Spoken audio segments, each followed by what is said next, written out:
Hi, I'm Elizabeth, And I'm Cindy. and we're here with another feeding frenzy for the Master Key System. We're on part 5, number 3. Okay. Educate us. We have found that mind pervades every part of the physical body and is always capable of being directed or impressed by authority coming from the objective or the more dominant portion of the mind. That's quick and easy. Yeah, I can Right. see that. What does it It's say? saying that our mind, God part of us, Mm-hmm. pervades every part of our physical body. So this God spiritual ethers Mm-hmm.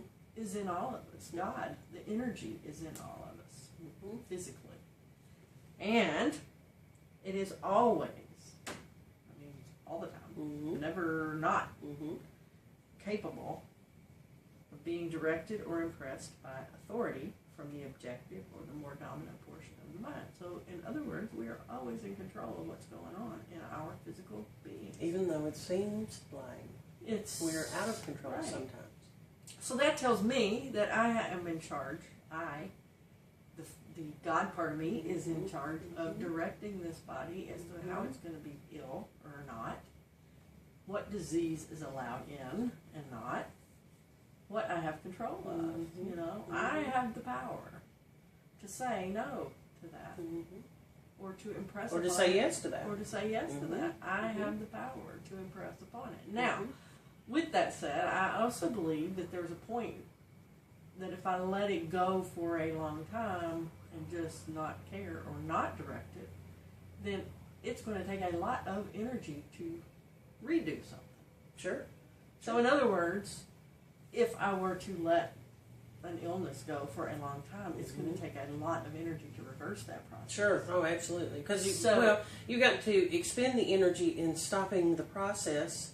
Right. Before you can even Start rolling it backwards. Yeah. Yeah. So if I let stress go too long and it starts a cancer or some other process going in my body, then it takes a lot more energy. Just like it takes a lot more energy to get the weight off than it does to put it on. Exactly what I was thinking.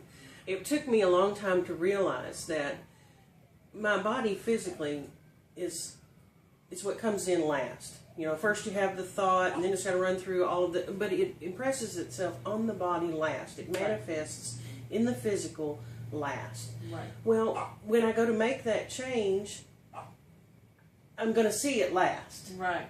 I'm not going to see it first and then follow it. I'm going to see it last because I've got to make the change mentally again and wait for the processes to come through in order to see it physically. And it took me a long time to understand that I have to stop the process that my body's already used to first before I can start to reverse it. Right. So if we just stop something today, the effects of what we've done in the past are still going. Yes. So just because I stop something today doesn't mean I'll see immediate results. And so I have to wait for it to quit going. Yes. And then start Working on it. So where I am is where I am. And yes, I made mistakes to get here. And I can't go back and change those, but I can reverse the process. Yes. But if I reverse the process too quickly, it won't make a lasting change. Exactly. So it's okay if it takes a long time to get there. Every little mistake is another learning tool process. We have found that mind pervades every part of the physical body and is always capable of being directed or impressed by authority coming from the objective or the more dominant portion of the mind. We're in control. We are in absolute control. Thank you, God. That's good stuff. It's very good stuff. Shrink.